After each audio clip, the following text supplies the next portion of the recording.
Recurrent ആയിട്ട് ഇൻഫെക്ഷൻസുമായിട്ട് വരുന്ന കുട്ടികളുടെ പാരൻസിനോട് ഞങ്ങൾ പ്രത്യേകം പറയാറുള്ളതാണ് ഈ ബേക്കറി ഐറ്റംസ് കഴിവതും ഒഴിവാക്കണം എന്ന് വെച്ചാൽ ഈ ബേക്കറി ഐറ്റംസിൽ അത് കൂടുതലും ഡയറി പ്രൊഡക്ട്സും ഷുഗേഴ്സും റിഫൈൻഡ് ഫ്ലോസും ഒക്കെ കുറച്ച് കൂടുതലായിരിക്കും.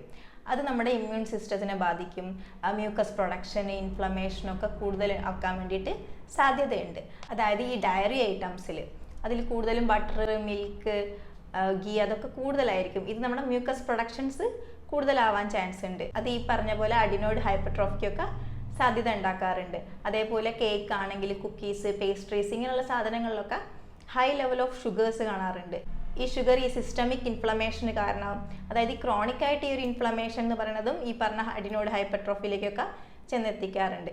ബേക്ക്ഡ് ഫുഡിൽ കോമൺ ആയിട്ട് കാണുന്ന അലർജൻസ് ആണ് ഡയറി, എഗ്ഗ്, നട്ട്സ് അങ്ങനെയുള്ള സാധനങ്ങളും ഈ പറഞ്ഞ പോലെ റിക്കറൻ്റ് ആയിട്ട് വരുന്ന മൂക്കടപ്പിനും പിന്നെ അഡിനോയിഡ് ഹൈപ്പർട്രോഫിക്കും അലർജീസിനും പോസ്റ്റ് നാറ്റൽ ഡ്രിപ്പിംഗ് പോലുള്ള കംപ്ലൈൻറ്റ്. അതെന്ന് വെച്ചാൽ കുട്ടികൾ ഉറക്കത്തിൽ കണ്ടിന്യൂസ് ആയിട്ട് ചുമയ്ക്കാനൊക്കെ ഇത് കാരണമാവുന്നുണ്ട്. ഇങ്ങനെയുള്ള അസുഖങ്ങളിലേക്കൊക്കെ കുട്ടികളെ എത്തിക്കാൻ വേണ്ടിയിട്ട് ഈ ഒരു ബേക്കറി ഐറ്റംസ് ഒക്കെ കാരണമാവുന്നുണ്ട്. അപ്പോൾ കഴിവതും ഇതിനെ ഒന്ന് കൺട്രോൾ ചെയ്യുക. റിക്കറൻ്റ് ആയിട്ട് ഇൻഫെക്ഷൻസ് വരുന്ന കുട്ടികളിലാണെങ്കിൽ കംപ്ലീറ്റ് ആയിട്ട് ഒഴിവാക്കുന്നത് നല്ലതാണ്.